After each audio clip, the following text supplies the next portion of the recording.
My wife betrayed me by cheating behind my back, and from that moment on, I stopped seeing her as the person I once loved. She single-handedly destroyed our relationship.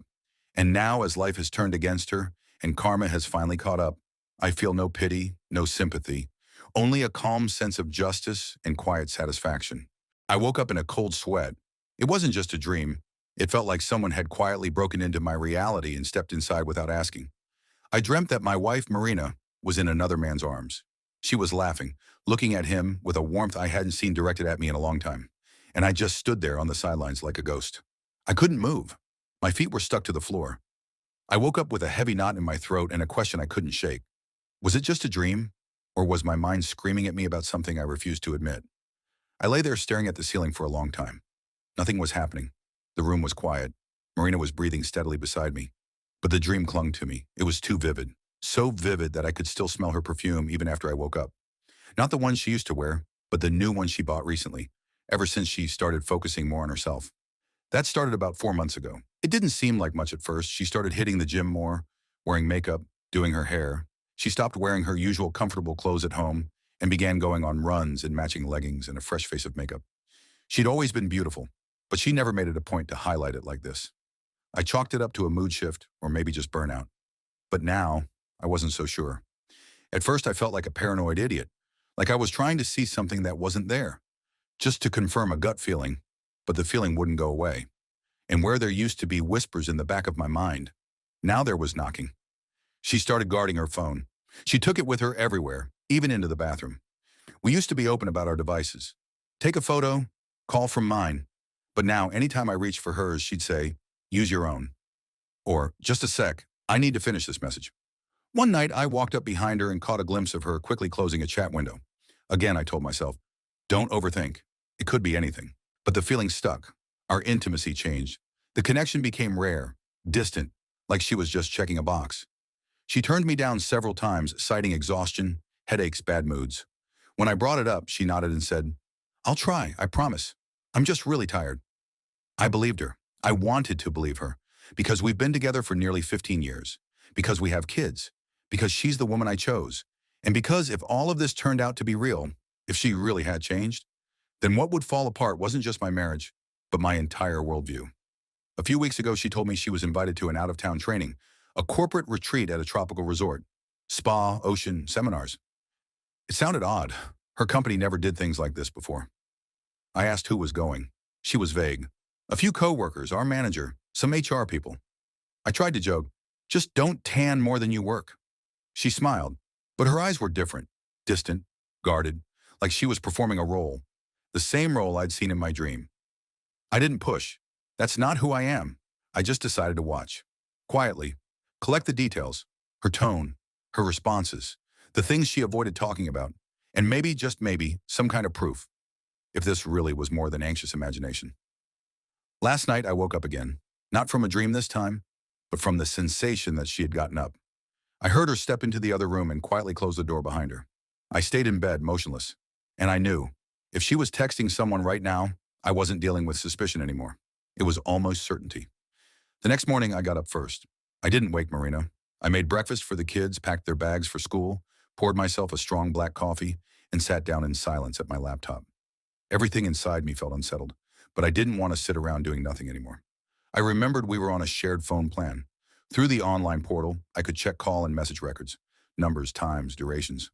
I'd never done that before. But now I just opened the browser and logged in. It was all there. Dozens, sometimes hundreds of texts sent late at night.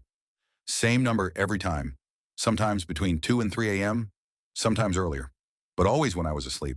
I copied the number, not even knowing why. Just instinct. I kept digging. I saw she'd called the number twice just last week, once close to midnight, a 20-minute call. The other was shorter, just a couple minutes, but that same night had over 80 messages. I didn't know how to explain that. More importantly, I didn't know how to explain it to myself, because the thought running circles in my head was this: if I'm wrong, I'll be the one destroying our marriage. But if I'm right, then she already has. Later that day, I drove to a nearby shopping center, found a working payphone, dropped in a coin, dialed the number, ringing, then a voice, a man's voice, confident, familiar. I'd heard it before, on her calls in the background when she claimed she was talking to a girlfriend. I didn't say a word, just hung up. I was shaking. I wasn't ready to confront her yet. This isn't a movie. I'm not the guy who throws his ring on the table and walks out. We have kids, we have a life. And part of me, whether it made sense or not, still hoped there was an explanation. When I got home, she was already back, smiling, talking about her day. She asked why I looked tired. I said I didn't sleep well. She nodded, kissed me on the cheek, and went to take a shower. I just stood there in the kitchen, feeling like everything I believed in was crumbling beneath me. The next day, I tried to act normal. I worked, coached my fighters at the gym, followed my usual routine, but the thoughts wouldn't leave me, especially one. What now? Should I keep collecting proof or confront her directly? I knew that if she admitted anything, it'd be the bare minimum. Just flirting. You're reading into it. Nothing serious. And without anything solid, she'd paint me as paranoid. I remembered something a lawyer friend once told me. If you're unsure, don't explode. Watch. The calmer you are on the outside, the more you'll see. Back then it sounded cliche. Now it felt like a roadmap. That evening she mentioned she might take a trip to Vegas. With some college friends, she said. I asked who. She listed a couple names I'd never heard before. I asked one or two follow-ups. She got tense, then asked, do you not trust me? I told her I did, and stayed silent. But inside, everything was already burning. That night, I didn't sleep again. I lay there listening to her breathe, thinking, there she is. So beautiful, so familiar. And yet, she felt like she was behind glass, distant, untouchable. I stared at the ceiling and knew, I won't break. I'll find the truth. And when I do, I won't look away. I'll face it, no matter how bitter. Because worse than the truth is living in a lie. That night, I pretended to be asleep again. I breathed evenly, stayed perfectly still. After some time, she got up, took her phone, and quietly closed the door behind her. I waited a couple of minutes, then followed. My heart was pounding, not with fear, but with readiness. I wasn't uncertain anymore. I needed to see it with my own eyes. She was sitting on the couch, hunched over her phone. Her fingers moved quickly. I walked in and said I couldn't sleep. She jumped, smiled, forced, said she couldn't sleep either. I sat beside her and asked, who are you texting this late? She said it was a girlfriend. I nodded like I believed her. Then I gently touched her arm and joked that I might be jealous of this mysterious friend. I started teasing her, tickling her a bit, laughing like a playful husband. She laughed too, but not with her eyes. Her eyes were panicking. I carefully snatched the phone from her hands, still pretending to play. She reached for it, but I held it tight, keeping her at arm's length. The chat was open. It wasn't long, but the sentence I saw hit me like a lightning strike. Can't wait to see you tomorrow. I tapped the call button. It rang and rang. Marina tensed beside me like a wire pulled too tight. Please don't call him, she whispered, but it was too late. A man picked up, calm, confident, and not the least bit surprised. I hung up, turned to her. She said nothing, just looked at me. Her eyes were filling with tears, but they weren't tears of regret. They were the tears of someone caught, cornered, exposed. I started reading the messages out loud, calmly, no yelling. She covered her face with her hands. I asked, do you want to say anything? She said nothing. I told her I'd seen the phone records, that I knew about the late-night texting, that I had called the number from a payphone, that I knew who it was.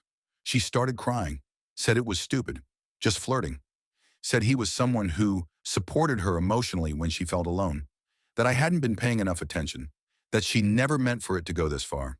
But I didn't believe her, not because I wanted to punish her, but because this was the script, the classic story, flirting, an accident, a weak moment, and all of it, after hundreds of messages, late-night calls, and secret business trips. She was saying what she thought she had to say, not the truth. I told her if she couldn't be fully honest, she should pack her things. I wasn't yelling, I wasn't threatening, just setting a line. She sobbed, said she didn't know how it happened, that he was married too, that he had problems in his marriage, that there had been a connection, emotional and physical, too. That was it. Something inside me finally snapped. Not in anger, that had come before. Now it was emptiness, as if something inside my chest had gone still. No pain, no hope, just quiet. She asked if I was going to leave her. I said it was late. We'd talk later. She packed a few things and left for her mother's. I sat on the edge of the bed, put my face in my hands, and for the first time in a long time, I truly didn't know how to keep going. I knew I'd remember that night for a long time, not because of the pain that was already fading, but because of the decision. Clear, cold. I couldn't afford to be naive anymore. While Marina packed her things, I hit record on my phone. Not because I needed more proof, I'd already seen enough, but because I knew that if things went south, I needed protection. I'm a man, a jiu-jitsu coach. Strong, physically imposing, emotionally reserved. That's useful in the gym, but dangerous in court if false accusations ever come up, especially if it comes down to the kids. The next day I called a friend. He's a lawyer. I didn't go into detail. Just said, we need to talk. We met at a cafe. I told him everything. He didn't interrupt, just listened. Then pulled a card from his wallet. Said there's a guy, Alexander, family law specialist, and by coincidence, a man who'd gone through betrayal himself. He takes these cases personally, my friend said, and he plays clean. I called Alexander that evening. He agreed to meet the next day. His office was neat, quiet, professional. I laid everything out. Texts, call logs, the recorded conversation, her confession. He nodded and said, "You've done everything right. Now you just need not to lose your head." I asked what came next. He said, "If you're ready, we file. But you stay in the house. That's critical." I agreed. I wasn't going to run. I wasn't a victim. I was someone who'd been betrayed. But I wouldn't let it define me. Marina tried to reach out, sent short messages. "Are you home?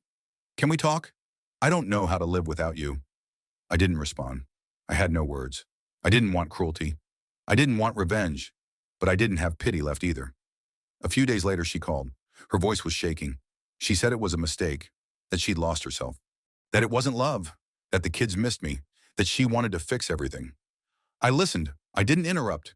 Then I said, "I can't live with someone who lied to my face for months. I'm not your enemy, but we're no longer a family." She went silent. Then I heard her crying quietly. And then, nothing. I told the kids their mom would be staying with their grandma for a while. No details. I said we both loved them, that no one was to blame. They nodded. My youngest asked, "Dad, are you sad?" I smiled, said, "A little, but we'll be okay." She hugged me. I nearly lost it right there. Alexander started preparing the paperwork. I didn't feel relief. It was more like a metallic sense of doing the right thing, like walking out of a burning building, injured, but alive. I marked the calendar, first court date in 3 weeks. I began collecting documents on the kids, the house, the finances. I'd never been the guy who preps for battle, but now I knew. If I didn't prepare, I'd lose, and losing meant losing myself completely. Evenings, I went back to the gym, taught my usual classes, but now every move, every throw, every technique, it wasn't just training. It was how I held myself together, how I kept from being burned from the inside out. Marina kept trying to talk, through relatives, through friends, through mutuals who suddenly popped up to say, things can be forgiven. I didn't answer. I didn't accuse anyone. But I wasn't going backward either. I was already on the other side. I didn't feel like a winner. This wasn't a victory, it was survival. But for the first time in a long time, I was standing on my own feet. The divorce was finalized quickly, less than a month, thanks to a solid lawyer, and because Marina eventually just gave up. Maybe she was tired. Maybe she realized I truly wasn't coming back. We agreed on joint custody, but the kids were with me most of the time. The house, school, routines, everything landed on me. Marina would take them on some weekends, but they always came back to me, quieter, calmer, not asking questions. And I didn't ask what they saw over there. I was just present. The court ordered her to pay child support, not because I asked for it. Honestly, I might have refused. But my lawyer insisted. Her income was higher. The law was clear. She signed the papers silently and walked away with her head down. None of it brought joy or satisfaction. It felt like surviving a shipwreck. You're floating on a splintered board, cold, alone, but alive. I spent more time at home. Woke the kids up in the morning, made breakfast, taught classes in the gym. Less than before, but regularly. In the evenings, homework, dishes, small chores. Sometimes it felt like I was drowning in the routine. But every night the kids went to bed smiling. That was my anchor. Marina, though, she started unraveling. That's not bitterness, just observation. It started with a few tearful calls. "I'm not okay. I'm sorry. I don't know why I did this." Then messages from one of her friends. "She's drinking. She's seeing someone new." And now another guy. One night she called at 1 a.m. and just breathed into the phone. I didn't get angry. I felt nothing. A couple weeks later, I saw her at a grocery store. She was at the checkout, sunglasses on, a bottle of wine and a scarf wrapped too tightly around her neck. Tired, not the woman I remembered, like something had drained all the light from her. I didn't walk over, just turned and left. Not out of hatred, but because there was a canyon between us now, a void that couldn't be crossed. Her best friend later told me Marina was depressed, that she never believed I'd actually leave.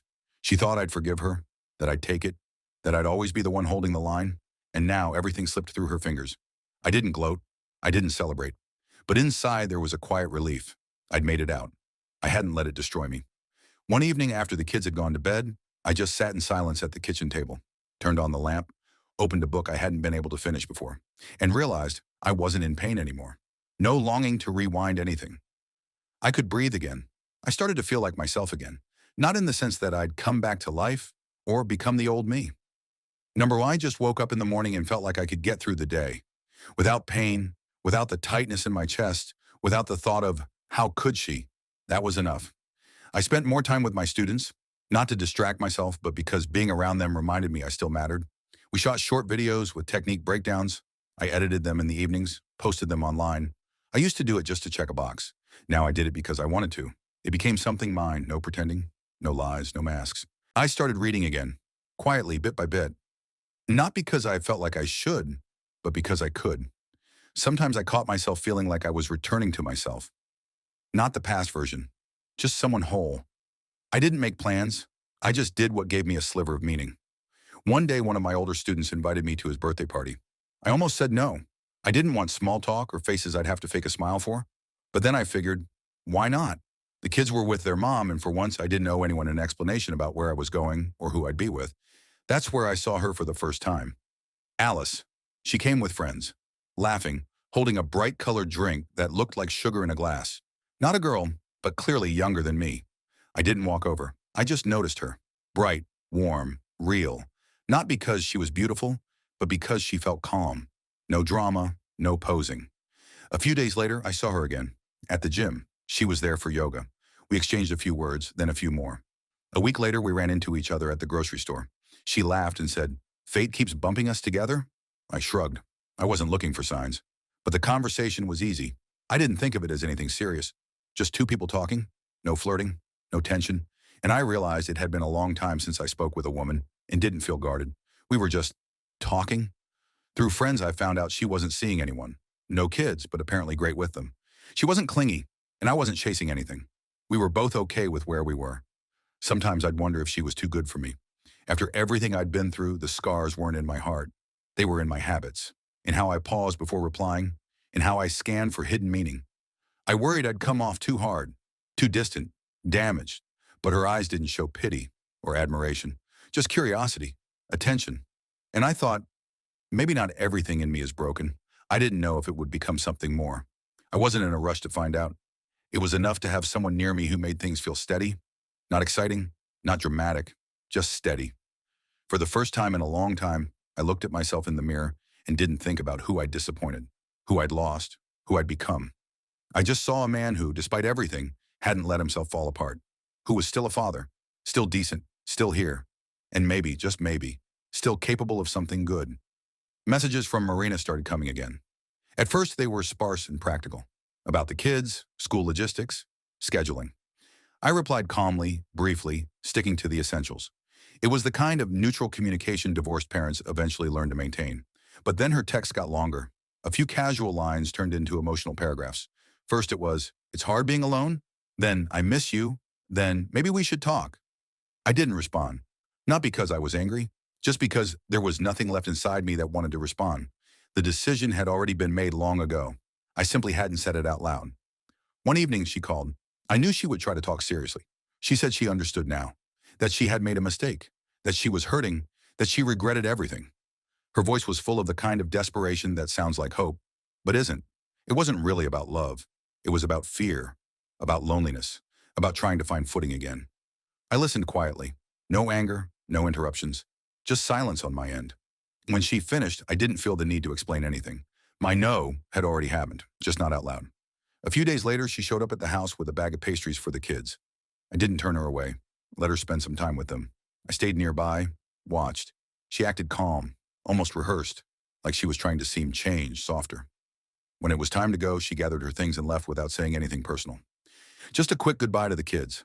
I said nothing either, and I realized I wasn't even thinking about it, just observing how she was disappearing from the map of my life.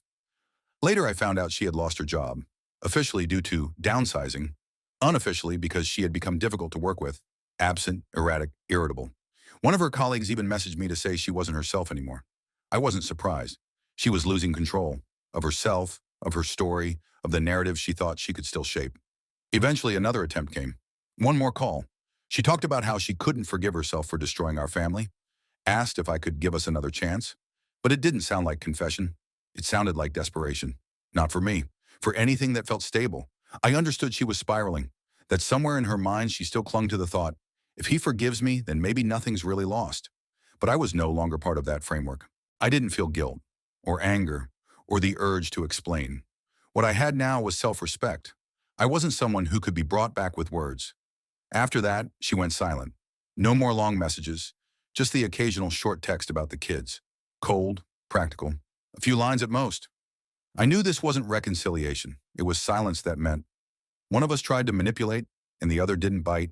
It wasn't revenge, it wasn't victory. It was closure. Quiet, mature, not dramatic, but final. For the first time, I truly felt that I had boundaries, and I finally knew how to hold them. A few more months passed. Life had settled, not in the sense of being fixed, but it had stopped swinging wildly from side to side. No more unexpected messages, no more heavy conversations, no emotional blowups. Just routine, the house, the kids, the gym, and a silence I used to fear, but now valued. Mornings started the same. I'd wake the kids, make breakfast, drive them to school. Then the gym, training sessions, conversations with students. Evenings meant dinner, homework, cartoons in the background, toothpaste smudges on pajamas, and questions like, why is the sky blue? Or, did you know mosquitoes have 6 legs? I wasn't exhausted, I was occupied, and somehow that felt healing. Alice and I still talked. Not constantly, not with urgency. Sometimes we ran into each other, at the store, at the gym, outside the school where her nephew studied. Sometimes it was intentional. Coffee, a walk, an exhibit. Neither of us rushed to label anything. It wasn't about starting a relationship. It was about curiosity, about respect, about the rare comfort of being around someone who doesn't need you to explain why you are the way you are. She never asked much about my past. I didn't dig into hers. We were simply present, for as much as felt natural. No pressure to fix each other. No expectations to be more than we were. One day I realized I no longer anticipated disaster. I didn't study people's voices when they called. I didn't check my phone twice just to make sure. I just lived. If the day was bad, it was just a bad day. If the kids threw tantrums, they were just kids. There was no feeling that I was failing. I didn't view myself through anyone else's lens anymore. Didn't try to prove I was good enough. It didn't perform. I was enough, exactly as I was. Some nights I'd go back to old books, the ones that had felt pointless in the middle of everything. Now they read differently, deeper, because my mind was finally quiet enough to absorb something again. I had a new habit. Every morning, before the kids woke up, I'd step outside for a few minutes, just to stand still. Listen to how the world creaked. Not meditation, not a practice, just a gesture, a quiet message to myself. I'm here. I'm alive. Things are okay. I didn't think about Marina much anymore. Her occasional messages about the kids came with no emotion. She had become a stranger I co-managed responsibilities with, but not a life. I heard things about her through others now and then, that she had changed jobs, was trying to stabilize her personal life. I didn't feel joy or bitterness, just acceptance. She was on her path, and I was on mine. Sometimes people would say I was strong, that I pulled through, that I didn't break. I'd nod, not because I fully agreed, but because I didn't know how to explain that it wasn't about strength or victory. It was about waking up one day and realizing you have a choice.